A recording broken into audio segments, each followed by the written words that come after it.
advogados das partes e demais presentes. Iniciaremos a sustentação oral, com a fala agora o representante do Ministério Público. Olá, excelentíssimo juiz, membros do júri e demais aqui presentes. Estamos diante de um caso grave que merece toda a atenção de vocês. Esse caso, ele envolve a vida de uma jovem estudante, Patrícia Oliveira, e as atitudes chocantes do réu, o professor de matemática Miguel Santos. O réu, professor de matemática, ao invés de exercer sua função educativa e responsável, a aluna, quando foi pedir sua ajuda, proferiu então palavras cruéis e desumanas para a aluna, em um momento que ela estava muito frágil emocionalmente. Lembrem, pessoal, ao invés de ele oferecer apoio e oferecer soluções para o problema da aluna, ele optou por incentivar esse ato extremo, que colocou a vida de Patrícia Oliveira em risco. Se não fosse aquele todo, ela nem estaria aqui. O relato dos fatos é claro quanto a isso. O réu, ciente da situação da aluna que estava abalada, ele não só manteve-se indiferente à angústia dela, como ele também incentivou ela a cometer aquele ato extremo, que foi pular daquele prédio. Vejam só a situação, pessoal. Ao fim da aula, depois de ela saber que tinha ficado em recuperação, imagina o desespero dela, pensando como os pais delas iam reagir. Ela, chorando, perguntou ao professor qual a possibilidade podia ser feita para evitar a reprovação dela. Caso contrário, ela pularia daquele prédio. Imagine o desespero que ela estava para falar isso, que pularia do prédio, apenas por uma reprovação, que para a gente parece uma coisa totalmente boba, mas para ela, naquele momento, era como se fosse um momento que ela seria muito repreendida pelos pais dela. Se não fosse o todo, como eu falei, que segurou ela ao cair, nós nem estaríamos com ela aqui presente. E estaríamos sim julgando a morte dela. No caso de sua morte trágica, apenas pela indiferença do seu professor. Portanto, há crime de homicídio qualificado tentado. O réu deve ser punido, deve ser julgado procedente à acusação contra ele. Conforme previsto no Código Penal brasileiro, quando ele expressou o desejo da morte da vítima devido a uma animosidade com seu pai, é um indicativo da sua total falta de humanidade e sua crueldade. A sorte foi o único motivo, o único fator que impediu que a tragédia se consumasse. Leve em consideração que isso não diminui a gravidade do crime que o réu tentou. Ele estava ciente sim que ela podia morrer, que ela, chorando, comunicou a ele que pularia do prédio. Quem pularia do prédio e não morreria? Ao incentivar a vítima a se jogar do prédio, diante de todas as provas apresentadas, a confissão dele, as testemunhas que falaram, nós pedimos a esse júri que o juiz faça justiça e condene o réu pelos fatos abomináveis que ele fez. Deve ser levado em consideração que a sociedade não precisa de alguém assim por aí. Imaginem só se fosse com a filha de vocês, senhores e senhoras aqui presentes, pessoal. Imagine se fosse com a filha de vocês, reprovada, chorando, que ela poderia pedir ajuda a um professor, que a gente acha que seriam pessoas boas, que vão agir com consciência e incentivar a desprender-se dessa ideia, incentivar o auxílio psicológico. Mas aí, nesse caso, ele teve intenção, ele nem se importou. Ele assumiu simplesmente o risco de produzir a morte dela. Ele agiu indiferentemente com ela, disse que ela se jogasse, porque não haveria nada para fazer. Ela estava, sim, reprovada. A falta de humanidade desse réu deve ser julgada aqui hoje. Ele desconsiderou a vida da aluna. Ele incentivou ela a pular daquele prédio. Disse que ela poderia morrer, que pulasse daquele prédio, ao invés de ele apresentar segurança para ela e ajuda naquele momento de fragilidade, a sua resposta foi cruel e desumana. Ao invés de ele acalmar ela, ele agravou. Disse que ela pulasse. Imaginem, se fosse com a filha de vocês, pule do prédio, e ela pulou. nós não podemos ignorar as palavras do réu que desejava a morte daquela aluna, daquela jovem aluna, simplesmente pela animosidade contra o pai dela. Não que haja qualquer motivo para justificar e incentivar alguém a se matar, mas esse caso, com certeza, é injustificável. A sua conduta ela deve ser analisada hoje, pois ele deve ser, sim, punido, devido aos seus sentimentos torpes e mesquinhos. As testemunhas elas corroboram com tudo que eu falei, tudo. A fala dele também, sua confissão, e esperamos que hoje seja feita justiça e que o réu seja condenado pelos atos realizados. Como eu falei, a sociedade ela não pode tolerar total falta de competência por parte desse professor e sua crueldade nítida. Nada justifica ele ter agido dessa maneira. E ele deve responder condizente com a gravidade da situação que ele exerceu sobre a aluna, conforme o artigo do homicídio qualificado, que fala quando ele é cometido por um motivo torpe. O motivo torpe seria a inveja que ele teve pelo pai dela, que é injustificável isso ter motivado ele a proferir essas palavras. Combinado com o artigo 14, tentado, que a tentativa ela foi um ato que ele iniciou e apenas por sorte não foi consumado.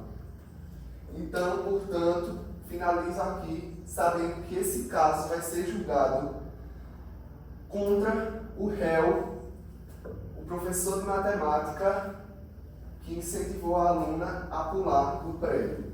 Ficou claro aqui hoje que houve tentativa de homicídio, pois ele agiu com a intenção indiferente, que ela morresse. Ele iniciou a incitação daquele crime, incentivando ela ao suicídio, e também o artigo 122 do Código Penal, que é a indução ao suicídio. Ele induziu a vítima a pular daquele prédio. É notório que as ações dele configuram, além da tentativa de homicídio qualificado, também um crime de incitação ao suicídio. E por aqui eu finalizo a minha fala. Com a palavra, os advogados de defesa. Excelentíssimo senhor presidente, excelentíssimo senhores servidores, colegas de trabalho, civis, eclesiásticos e o Ministério Público. Pois bem, como dito, Miguel Santos, professor de matemática do 9º ano, foi denunciado pela prática de homicídio qualificado tentado contra a aluna Paula. A denúncia afirma que Miguel teria incentivado Paula a pular pela janela do 3º andar do prédio da escola, após questionar sua reprovação na disciplina. A denúncia argumenta que Miguel agiu por motivo torpe, em razão de animosidade pelo pai da vítima. No entanto, o Miguel nega que suas palavras tenham sido um real incentivo, senhores. E, bem como a causalidade entre seu comentário não foi motivo da ação da vítima, de provocar a morte de Patrícia. Ele nunca teve a intenção de causar a morte de Patrícia, senhores. Nunca teve, senhor doutor.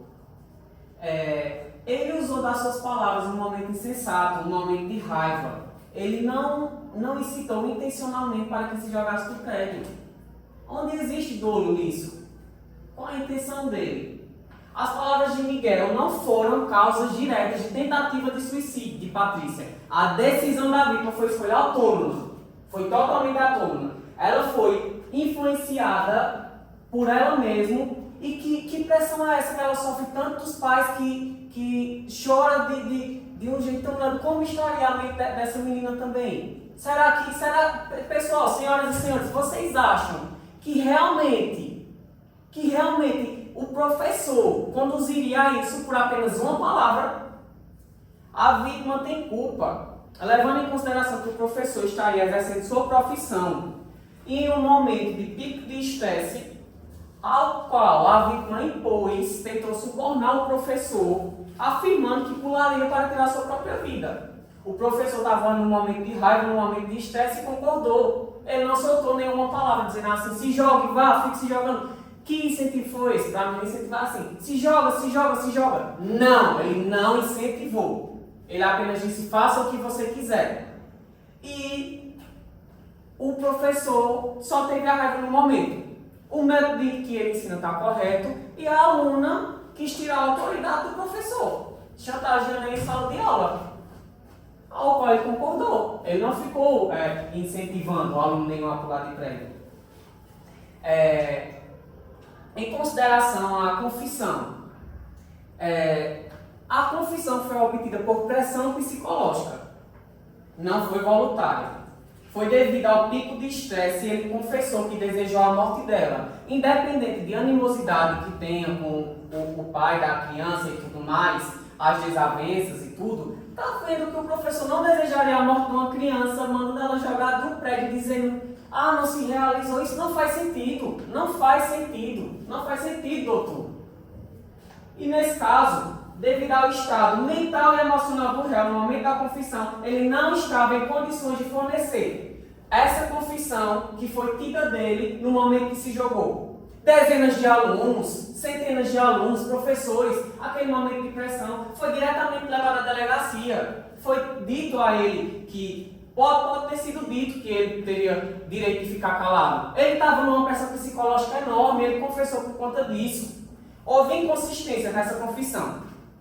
Pois, em nenhum momento que a aluna tentou chantagear o acusado, o próprio falou que teria vontade da vítima morrer. Ele apenas rebateu de imediato a chantagem que estava recebendo. E uma confissão por si só não pode ser suficiente para condenar alguém sem provas adicionais, levando em consideração que foi logo após o acontecimento e foi na delegacia, como eu disse anteriormente. A confissão não pode ser usada em desfavor do acusado, de acordo com o artigo 5º da Constituição Federal, incisos 54 e 55, de acordo com o artigo 185 do Código de Processo Penal, parágrafo 1º, e de acordo com o artigo 186 também do Código de Processo Penal. Passando aqui agora a palavra ao meu colega. Boa noite, senhoras e senhores do júri presentes. Veja, mesmo que há a responsabilidade nos atos de Miguel, isso não justifica que a acusação quer que Miguel cumpra uma pena de homicídio qualificado tentado, visto que, de acordo com o princípio da legalidade do devido processo legal, o réu tem direito à defesa e à devida aplicação da lei penal do ilícito que ele cometeu, certo? O que mais se aproxima do que Miguel cometeu seria a indução ao suicídio. Porém, a pena inicial de indução ao suicídio de 1 a 6 anos, ela só se dá caso o suicídio seja consumado. Ok? E caso seja tentado, apenas se a vítima tem lesão corporal grave, que não é o caso do que aconteceu com a Patrícia, certo? Porque ela caiu no todo e teve lesões corporais levíssimas. Inclusive ela veio aqui hoje, certo? Pois bem, vemos que é dito apenas uma vez por chantagem da vítima que ela queria tirar a própria vida. E o professor, como não estava com tempo no momento para atender a vítima, disse, tá certo, pode ir, mas ele não incentivou em momento algum, dizendo, não, vá, tire sua vida, se jogue, em momento algum ele disse isso, ok? Isso seria uma margem mínima para uma tentativa de suicídio, ou seja, a vítima ela já estava mal da cabeça em relação aos seus problemas. Então, na verdade, isso não se encaixa numa tentativa de homicídio, porque não houve de fato uma tentativa de homicídio, ok? Concluindo nossos pedidos em favor do réu, nós pedimos a esse douto juízo que ele entenda como inocente o nosso cliente, pois não houve a vontade de fato de Miguel querer que a criança tirasse a própria vida. Então, as alternativas, se for constada a responsabilidade de Miguel, pedimos que seja aplicada uma pena proporcional e justa, visto que de fato não houve a morte da vítima, não houve lesão corporal grave. E por fim, requeremos que seja garantido a Miguel o direito de um justo julgamento, visto que não é uma proporcionalidade ideal de penas. Sem mais. Encerramos as alegações orais nesse momento. Agradeço a participação de todas as partes envolvidas. Como juiz, ao considerar a absolução do réu Miguel Santos, baseio a minha decisão nos princípios e dispositivos legais pertinentes ao caso. Conforme o artigo 5º da Constituição, ninguém será considerado culpado até o trânsito de julgado de sentença penal condenatória. Nesse caso, não há evidências conclusivas que comprovam a intenção deliberada do réu de causar a morte da vítima.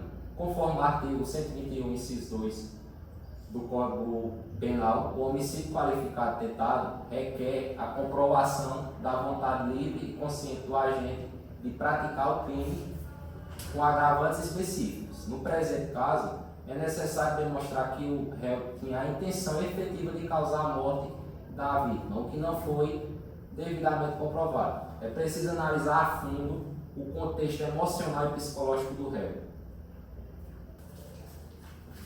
Com base nessas considerações, concluo que não há elementos suficientes para provar a culpa do réu no crime de homicídio qualificado tentado e nenhum outro crime tipificado. Portanto, decido pela sua absolução em conformidade com o artigo 483, inciso 3 do Código de Processo Penal.